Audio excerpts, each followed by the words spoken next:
نماز میں مطلب کہ نا وہ جو صحابہ کرام کو لذت آتی تھی وہ کس طرح ہمیں ملے؟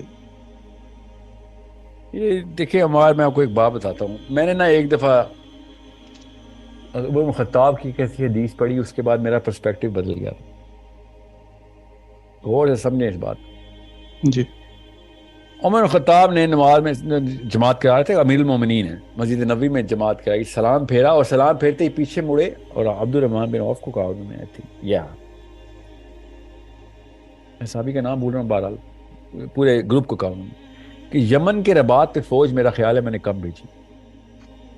سلام پھیرا ہے اور پیچھے مڑ کے انہوں نے. صحابہ نے پھر ایسے سارے لایا کہ کیا امیر ملا ہمیں کہ نماز میں بھی امت کے اسٹیبلشمنٹ، یہ نماز کے اندر بھی انتظام کر رہا ہے پوری امت. اب جیسے ہی میں نے یہ حدیث پڑھی تھی نا، آل آف سڈن جیسے لہر آئی اور سمندر، بحر اوقیہ نیوز کی، بحر الکاہل کی ایکچولی، بڑے بڑے کہ یہ کیا. پھر میں نے تفصیل نہ صرف پوچھی بلکہ پڑھی کہ نماز میں کیا کیا چیزیں جو ہے نا صحابہ کس طریقے، اور کیا کیا ایگزامپلز ہیں ہمارے پاس. تو غور سے سمجھیں، نماز کے جی بیچ میں نا آپ وہ والے تمام تر معاملات کو، اگر نماز میں جو بھی خیال آتا ہے وہ اصل میں آپ کی اوقات ہوتی ہے، یاد رکھیے آپ وہ ہیں، بس آپ کا ذہن ادھر وہ آپ کا دین ایمان وہ ہے. تو نماز میں اگر آپ کو اسلام کے اور مسلمانوں کے اور امہ اور بگر پرابلمس کے سلوشن سوچ رہے ہیں، آپ اپنا پرابلم کا سلوشن سوچ رہے ہیں جو کہ آپ کو اللہ تک لے جائے، جو بھی سوچ رہے ہیں، تو یہی ہے، یہ نماز یہی ہے کہ نماز آپ کو دنیا سے ہٹا کے اسلام میں داخل کر دے. اسلام کا کوئی بھی ایلیمنٹ آپ کے ذہن میں آ رہا ہو جو کہ آپ کے دائرہ اختیار میں ہو یا آپ لانا چاہ رہے ہو، تو صحابہ سے صاف ثابت ہے. ہمیں جو امپریشن دیا جاتا ہے کہ صحابی نماز میں جاتا ہے اور ڈائریکٹ سدرۃ المنتہا کی جڑ میں جا کے بیٹھتا ہے، یہ بھی ہو سکتا ہے، وہ زہد کا الگ عالم ہے.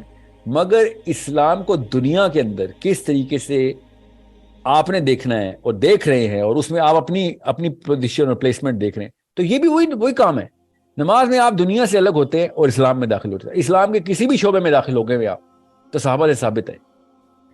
آئی ہوپ کہ میں نے اینگل بدل کے آپ کو اس نس کے اوپر ہی جواب دے، جس نس سے آپ نے سوال کیا ہے دماغ کی، کہ نماز میں وہ والی دنیا کہاں سے دیکھوں. تو میں عمر بن خطاب سے اوپر تو کوئی نام نہیں ہے نا ہمارے ذہن میں.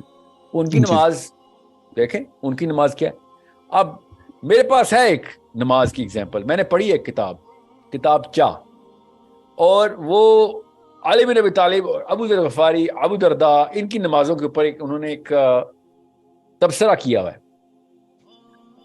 ایکچولی میرے پاس ایک اور صحابی کا نام بھی ہے، انہوں نے بہرحال یہ اب ہمیں نا وہ ایک تصوف کے تھرو زہد کی جو ڈیفینیشن آتی ہے، اور وہ اسپرچل جرنی جو علی بن ابی طالب کی تھی، کہ وہ ان کو ظاہری طور پہ ایسا لگتا تھا کہ ان کو پتہ ہی نہیں ہے کہ جسم آپ دنیا میں نہیں ہے، یا علی بن ابی طالب نماز پڑھے.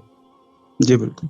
ٹھیک ہے، سر اصل میں یہ سوال ہمیں وہ میرا. پیک، ہاں ہم اس، میرا خیال آپ اس اوج کی بات کر رہے ہیں.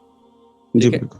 ہاں تو وہ تو پھر جس طریقے سے علی بن ابی طالب پکے ہیں نا، پکے ہیں، پورا ذہن، سوچ، بیہیویئر، ایٹریبیوٹ سارے، علم، تو اس کے بعد وہ پورا عمل ان کا لائف کا اسی کے اوپر چلتا ہوا، تب کہیں جا کے یہ بات ہوئی ہے. مگر میں آپ کو عمر بن خطاب کی مثال کیوں دے رہا ہوں ساتھ ساتھ، اور علی بن طالب پہ کیوں میں نے یہ بات اکٹھی کی، ورنہ میں وہیں پہ روک دیتا تھا بھی کافی تھا، کہ ہمیں دونوں ایگزامپل سے پتہ چلتا ہے کہ ایک اسلام کے اندر کس طریقے سے ایک مسلمان اسلام کے اندر کس طریقے سے یہ دونوں کمپارٹمنٹس کو دیکھے گا.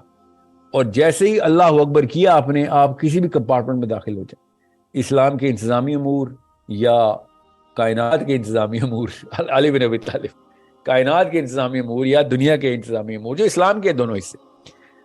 میں جب بھی یہ سوچتا ہوں نا علی بن ابی طالب کا یا عمر بن خطاب کا، تو میں کئی دفعہ ایکٹنگ کر رہا ہوتا ہوں نماز میں بھی نا، میں بھی ایکٹنگ کرنا شروع کرتا ہوں، ظاہر ہے تاکہ پریکٹس ہو جائے نا، کہ ایکٹنگ کس چیز کی، کہ میں وہی سوچوں کہ اس وقت کیا چل رہا ہے ان دا افیئرز آف امہ. نہیں رکتی سوچ کہیں اور جاتی ہے، کہیں اور جائے گی. پھر بندے کو پھر دیکھیں تزکیہ کی اس سے خوبصورت کیا ٹریننگ ہو جو نماز ہے، کہ آپ نماز کے دوران یہ پتہ کر لیتے ہیں کہ آپ کدھر جاتے ہیں. ٹھیک ہے، کدھر نہیں جاتے یہ تو ہمیں پتہ ہے, ہم اللہ کے پاس نہیں جاتے, مگر کدھر جاتے ہیں تو پتہ ہوتا ہے, جھٹک دیتے ہیں, پھر سجدہ صاحب پہ سجدہ صاحب چل رہے ہوتے ہیں, یار پتہ ہی نہیں چلا رکعت کون سی کی ہے. تو ہم اگر خالی اس کا لاگ مینٹین کرنا شروع کر دیں نا کہ میری سوچ کدھر کدھر جا رہی ہے, آئی سویئر 2-3 مہینے کے اندر آپ کو پتہ چل جائے گا کہ how to therapeutically train yourself into Islam. صرف وہ نوٹس کرنا شروع کریں کہ میں کیا کیا سوچ رہا ہوں, how busy and where do I get busy. نماز پڑھتے ہی جتنی جلدی ذہن آپ کا ٹریول کرتا ہے نا, عام اتنا فوکس ہے کہ میں نے چائے کا کیا کپ اٹھایا ہوا ہے چائے کا, اور چائے پینی ہے, پوری لذت آئے گی, کوئی ڈی فوکس نہیں ہوگا میں پوری طرح چائے میں, مگر اور موبائل تو پوری طرح موبائل میں, لیپ ٹاپ پوری طرح لیپ ٹاپ میں, کپڑے پہننے ہر چیز, شیشے کے سامنے کھڑا ہوں, ایک ایک بال کا نام رکھا ہوا ہے میں نے, اتنا فوکس نہیں آؤٹ. نماز میں بیٹھتے ہی کھڑے ہوتے ہی اچانک نماز سے آؤٹ. آپ خود سوچے شیطان کتنا کلیئرلی نظر آتا ہے ہمیں کہ کہیں اور شیطان نہیں آئے گا, مگر نماز میں سب سے پہلے آپ کے دماغ کو آؤٹ کرے گا. غور سے سمجھے اس بات کو.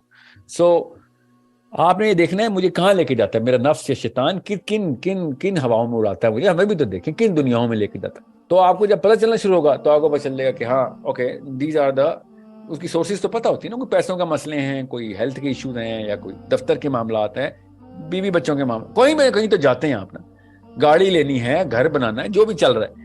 سو آل آف سڈن آپ کو پتہ چلے گا کہ امت, دنیا, کائنات اور میں اکیلا, میں اور میرے بیوی بچے, یا بیوی بچے بھی بڑی بات ہے, دور کی بات ہے, میں اپنا ہی کچھ سوچتا ہوں, اپنے ہی مزے سوچ رہا ہوں. سو آپ کو اپنی میٹرکس نظر آتی ہے پھر کہ اچھا میں کس حصے میں ابھی تک اپنے آپ کو قید کر کے بیٹھا ہوں. سو میرے استاد نے مجھے کہا تھا کہ آپ اپنا پنجرا دیکھ لیں, کس پنجرے میں ہیں.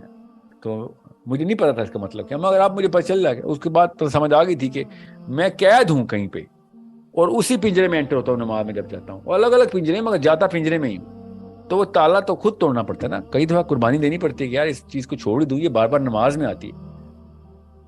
لوگوں نے گاڑیاں اس لیے نہیں لی ہوئی, گھر نہیں لیے, بتاتا ہوں کیوں, یار بار بار سوچتا تھا نمازوں میں آنا شروع ہو گیا. یہ محاورہ ہے بڑے بڑے جید لوگوں کا, علماء کا, یار اب یہ کام نہیں کرنا, یہ نمازوں میں آنا شروع ہو گیا,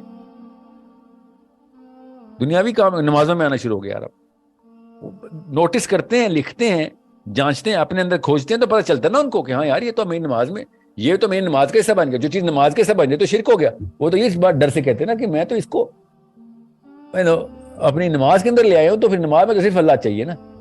جی سو یہ ایک ایسا تزکیہ ہے جو کہ آپ کو خود کرنا پڑے گا, جو کہ نماز کے اندر آپ نوٹس کریں, بنائیں ذرا اپنی نماز کو بنائیں. نماز بنانی پڑتی, لٹرلی بنانی پڑتی.